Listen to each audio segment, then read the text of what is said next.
Aloha and welcome to Resist with Joy podcast, where we amplify the voices of everyday people and empower our listeners to engage, show up, and become the policy shapers of tomorrow. I'm Tina Marie. And I'm Martina, and we want to dive into several things that happened over the last week. Right here in Hawaii, it's not national news. We're going to talk about just more like what's happening at home. So let's dive right into it.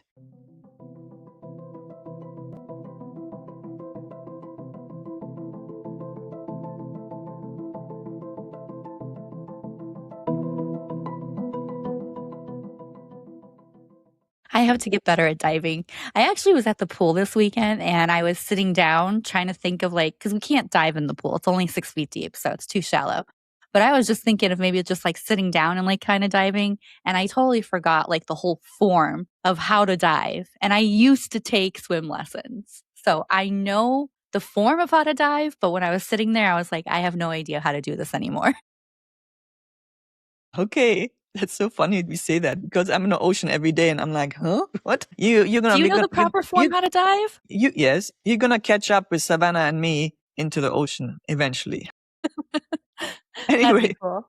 What are we talking about today? We want to talk about an event that we were surprised by last week. Jill Tokuda, our incumbent Congresswoman for District 2 for this island and for several islands except Honolulu is District 1. And she reached out to our leadership at Kona Indivisible and she said, hey, I want to go sign waving with you guys. And we're like, okay. And then I want to go and meet with you guys and just have a nice evening. We're like, okay. So really cool. Sam pulled this off in the short notice. We sent out emails. We invited people and you were at the sign waving at the Pauhana and I joined at the Pauhana. So how was the sign waving? It was so hot. Oh my goodness. It's been very humid in Hawaii here, especially on the Kona side. It's been very, very humid for a while.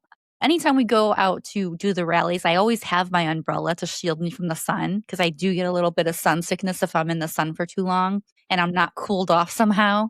And that's why I go to the pool or the ocean towards the evening when the sun dies down. But it was very, very hot and I had some water and I wore my beautiful blue dress that I made myself with swimsuit material. And I was just pouring water all over me because it soaks it up.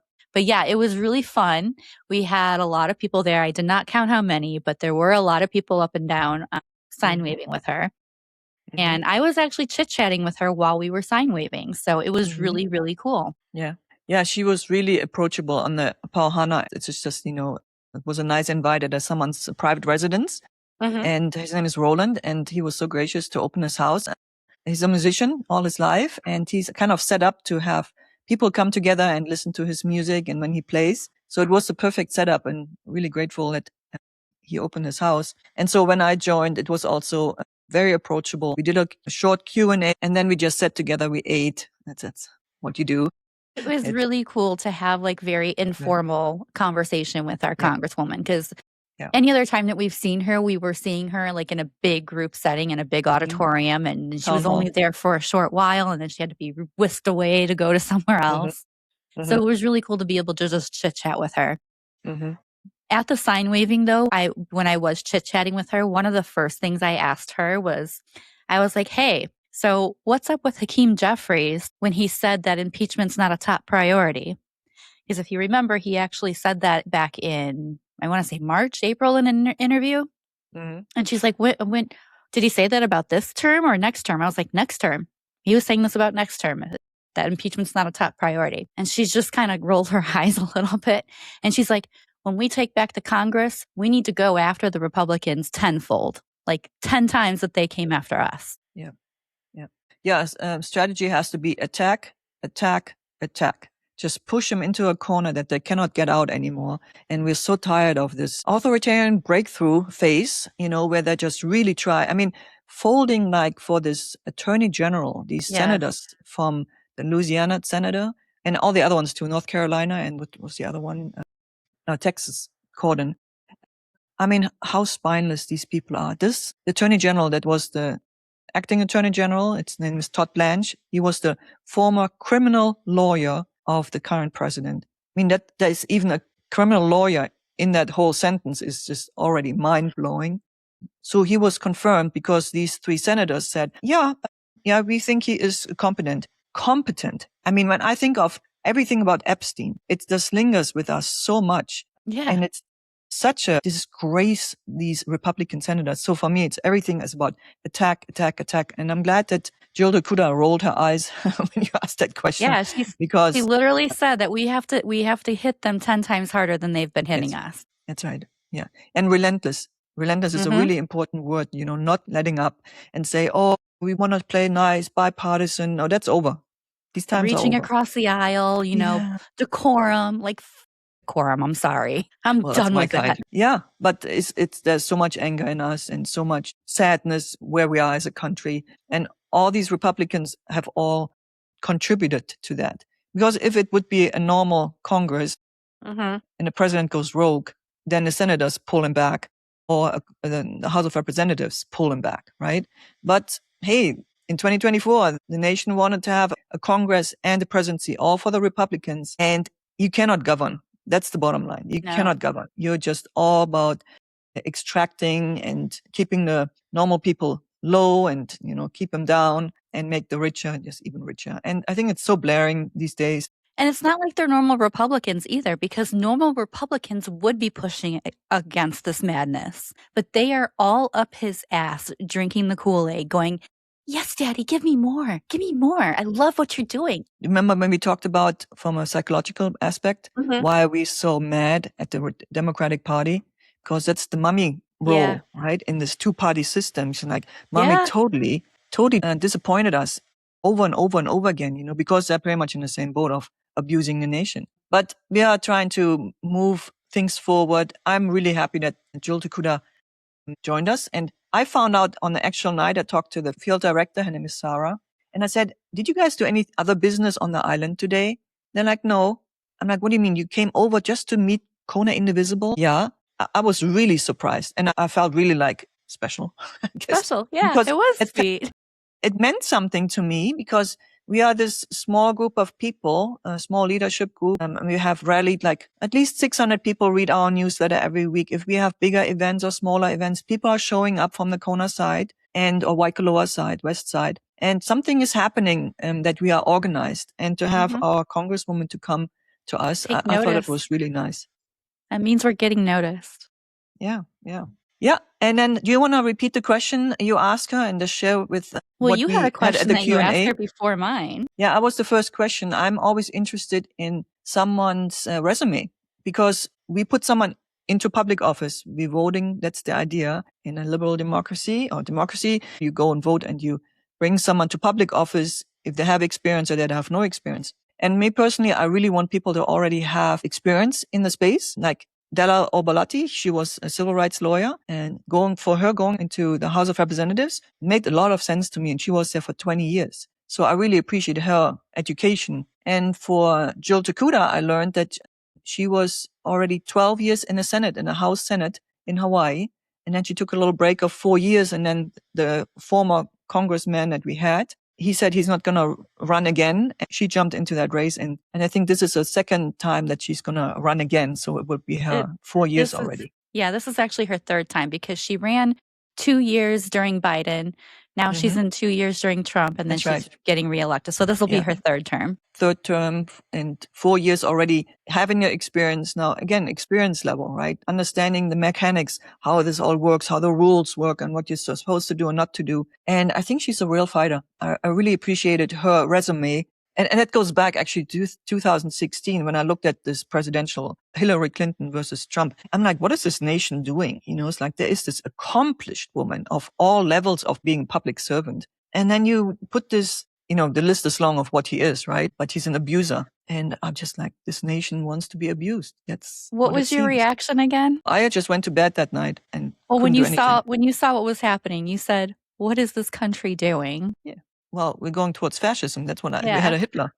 But that was my reaction too. Like you're coming in, living here and whatnot, and you're saying, what's going on in this country? That was my reaction too. Like, what the heck is happening? Yeah. It was my first presidential election I could vote. I'm sorry.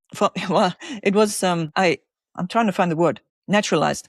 I became a citizen in 2014, so 16 was my first. And all the years prior to that, I couldn't vote in the presidential. I couldn't vote at all. And I was just watching the Obama years. Tell me you can't vote with a green card? Everything is so made up in all these arguments. You know how hard it is to get immigrating to the United States, how much paperwork and time has to go by and money spent. And I went through it with my ex-husband, so I know the entire process. That's right. That was my question to her. I just really appreciate a candidate that has knowledge when I go to higher office and not someone coming from the side. And you have to start somewhere. I guess if you come into your first public office and you go to a state legislator, that's already one step higher. Our county council would be below that. But that's okay too. You can jump over the county council because we only have 9 seats and go to the state. But going to Congress right away, I think that's a little bit, I appreciate Jill Tokuda. Unless you're a very popular bartender in New York. Mamdani? AOC. AOC, that's right. She went straight from bartending to Congress. Yeah. Yeah, and I saw another interview yesterday. They replayed her surprise that she got voted in, It was 2018. Yeah, it's our future president. Maybe not 2028, but I think she will be president one day. I would love to see her president. Right beside with Abdul El Sayed. Just wait. We just have to be relentless, It's like, anyway, your question was to her. Yeah, I gave her a very loaded question. And I actually asked a very similar question to our police chief. And I asked a very similar question to one of our council people.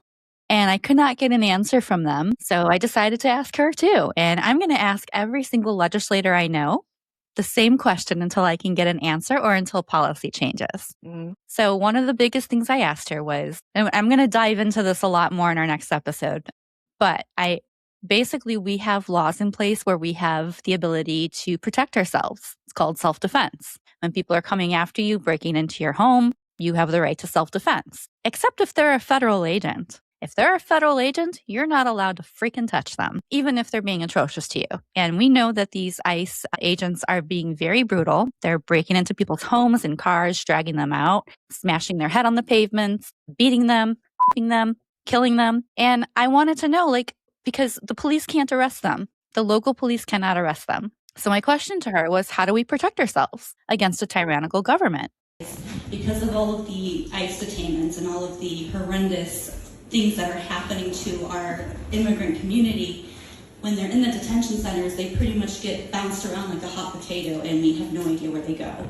There's like 1,200 people that got missing from Alligator Alcatraz, if I understand. Children and women are getting raped in there, and it's awful. It's literally we're 12 steps into fascism, and this is a tyrannical government. I have seen so many videos of people getting beaten by ICE and killed and stomped on. The local law enforcement has their hands tied and they can't do a thing about it. And I want to know what can we do to protect ourselves? Because we can't, if the ICE agents decide to come in here and shoot us or beat us, and local law enforcement is watching it, they can't really do anything. They got their hands tied. So what can we do to protect ourselves against a tyrannical government? Let me switch this off. It is very sad that we're now living in a time in a country just celebrating our 250th anniversary, which, by the way, is a drop in the bucket compared to most other countries who've been around for a lot longer than we have. But it's sad that we are scared of, it's the government we fear. And they've created an environment where, people are skeptical and fearful even of law enforcement, all law enforcement, anyone with, a badge, anyone with a uniform on. It could be a daycare officer going down the street, and I do know that's triggered a lot of people to be wondering who's here, who's watching, am I okay? Am I safe? I think there's no easy answer to that. I wish I had one, but strength in numbers is one of those things that if we keep rising up and speaking out against, this insanity, this injustice, this criminality, if we keep standing together, we keep supporting each other, if you keep reminding people and making sure that the faces and the names of those who have been killed at the hands of ICE and Border Patrol, so they don't go away. Alex Preddy, Renee Good, they seem like a lifetime ago. You know how sad that is? It seems like a lifetime ago that they were murdered, executed. We can't let people forget their name, and we can't just wait for the next victim to fall prey and be killed in the street. Keep repeating their names, keep their stories alive, keep the injustice very front and center, and remind people that's why we're fighting. But it breaks my heart that right now I don't know how to tell you how we can feel safe, except to say that this demands us to really be stepping forward.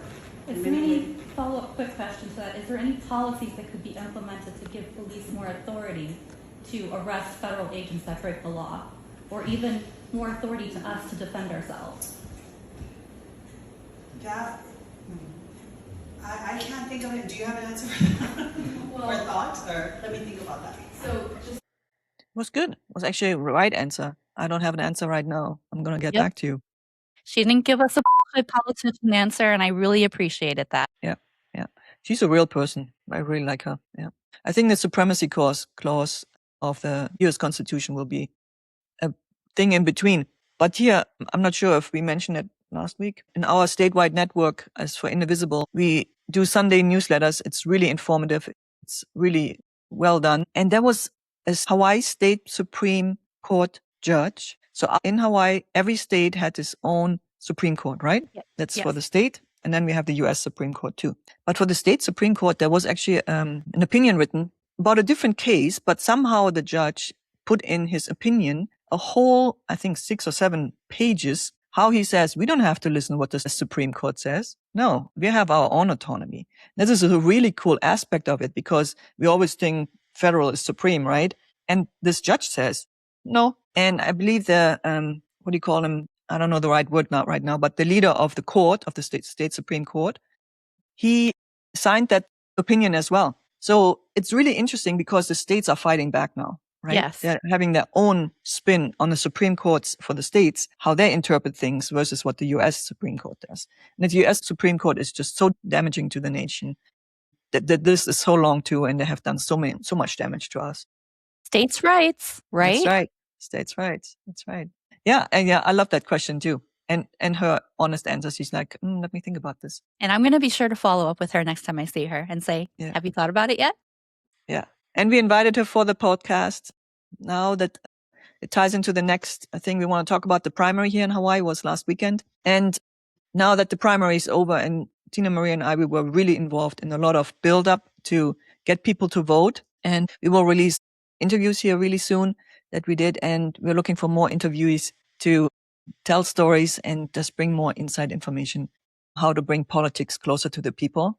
And I want to add on that just a tad bit, because if you want to come on and share your story, you don't have to be somebody that's well known. We've interviewed people who have gone through a health scare and talked about the process of going through the health system. And that was very informative and enlightening. So if you've gone through something to deal with anything, getting your child enrolled in school, or moving cities and how difficult it was to change everything, or finding a doctor for something, or trying to get a diagnosis for something, or, going to school and trying to pay off your debt, whatever your story is, we want to hear it.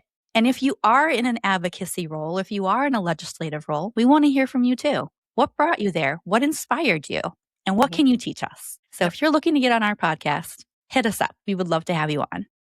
Okay, let's tie this back together. We wanted to talk about the primary because it seems to be, it's obvious now. I believe the voter turnout is a number, how many ballots are being mailed out. We have all mail-in ballot in Hawaii. I think it was over 700,000. And then you see how many come back. And based on that, just the percentage is the voter turnout. And I believe the comparison between 2024 and 2026 was 1% more people returned their ballot. Same, about over 700,000 was mailed out. So many people. I think we have 1.4 million people in Hawaii, and half of that population is eligible to vote. And I think that's a lot of people that could have a voice. Yeah. 50% of the Hawaiian people in Hawaii would say what they want. That would be a great thing. But we are at around 30%. It's really low over the years. It's went up a little bit now. But most of us people that work in this space, we're just like, aren't you all as angry or terrified about the authoritarian breakthrough? Don't you want to be more engaged? But I think there has to be an literally an autopsy also on our Indivisible side, what we do have to do differently because what is missing. But maybe you just chime in and give us some numbers or how the primary went. Yeah, Where do we go from there? Basically, the entire purpose of the primary is so each party can select the candidate that they want to lead them and go head-to-head in November. There are some races, like our county council races, where if the person that was voted for receives more than 50% of the vote, they're done. They've already won their seat, which means you're not going to see them on your November ballot. And we had about 31% of eligible voters to vote and turn in a voting ballot, whether it's in person, in mail, or drop off in the drop box. And there were a couple county council races that received more than 50% of the vote. Manu Powers was one of them. So she's not automatically seated, or she's going to be seated when they take office. But yeah, if you are going to get your November ballot for the midterms and you're going to see the names on there, you're going to be like, I don't like these choices. Blah, they're not inspiring. Well, then I'm going to ask you, were you part of the 31% to vote in the primaries? Because if you weren't, do better next time. STFU. Yeah, exactly. Well, don't complain if you don't get engaged. Exactly. It's in every aspect of life it is. It's like you come late at the party, you don't make a decision of what music we play, right?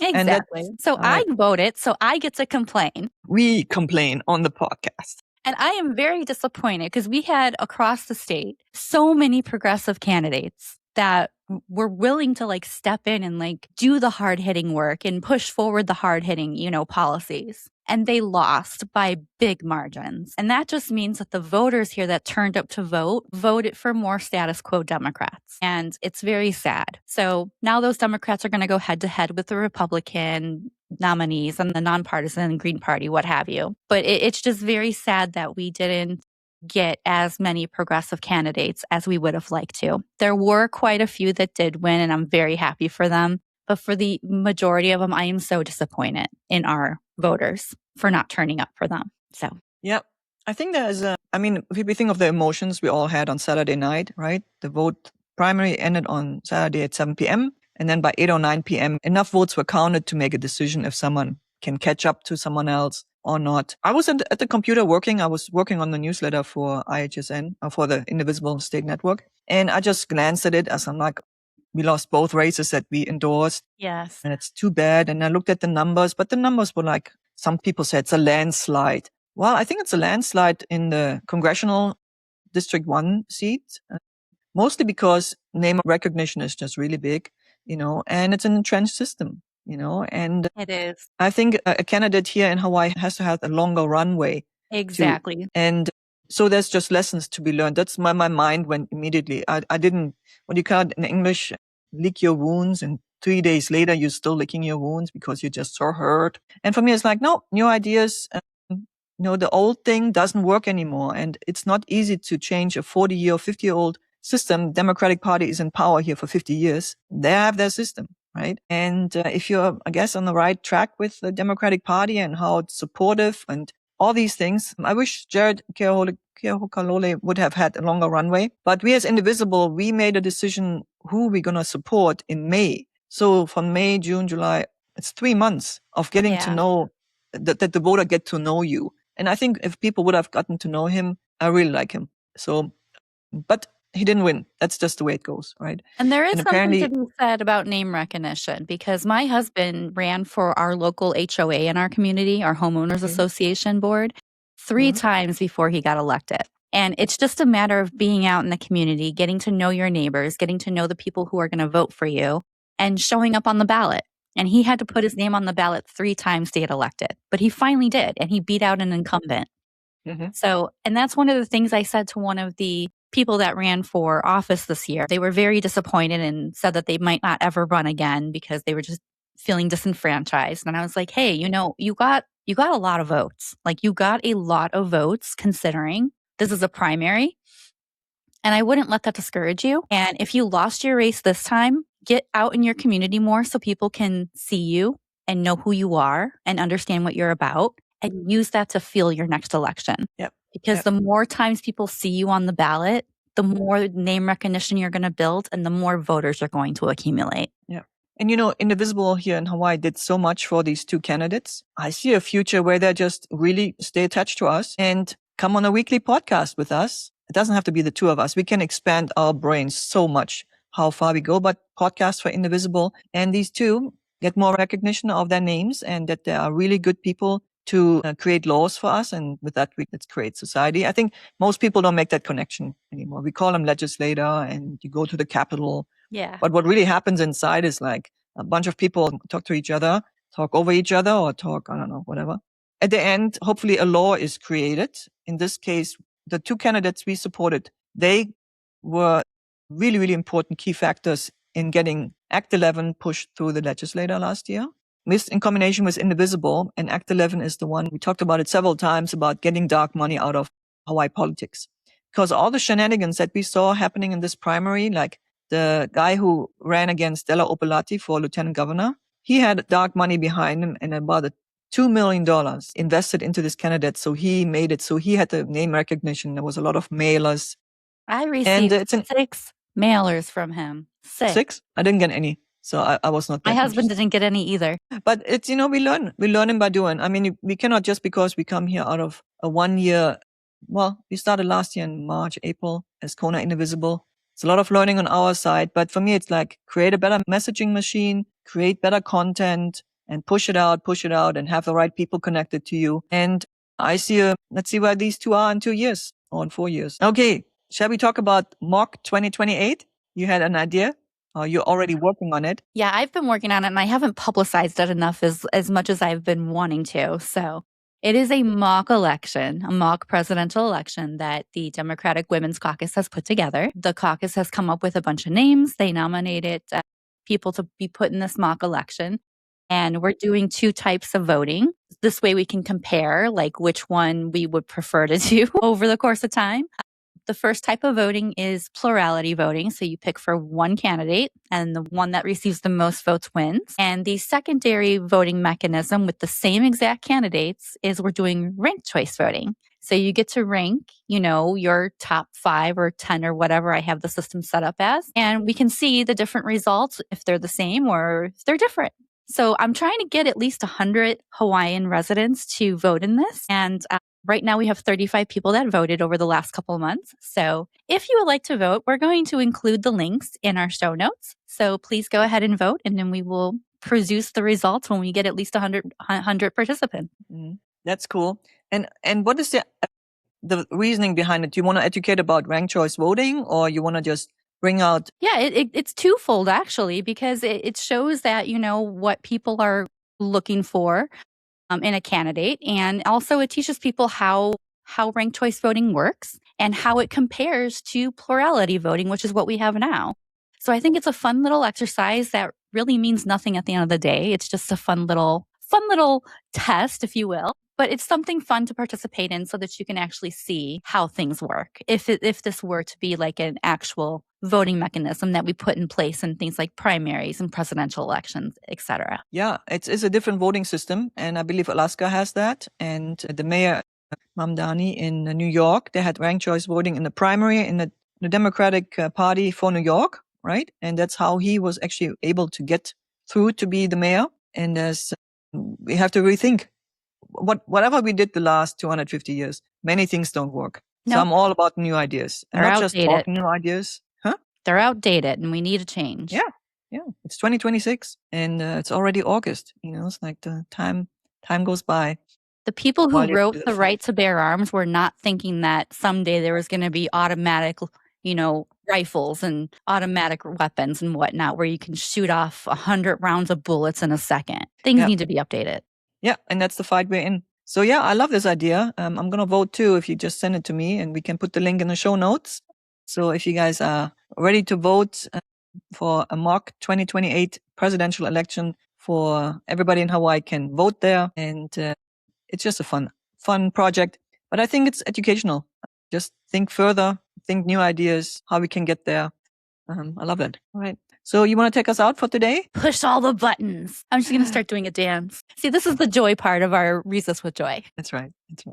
So thank you for listening today. We hope you come back next week. We will have more to talk about. Tina Marie will follow up with one of the stories we discussed today. Many things are happening. We do want to take a little easy this week with the primary being behind us, but we are retooling because the big fight is coming up with the general election in November. And we have to flip Congress blue to stop this insanity in Washington, D.C. And it's so widespread, and the chaos and in depth too. It's not only wide, it's also deep. All the people that are now in certain positions. The fight is here, and we're going to keep doing what we need to do. Thank you for listening. We're going to go from showing up to shaping policy. That's right. Aloha. Aloha.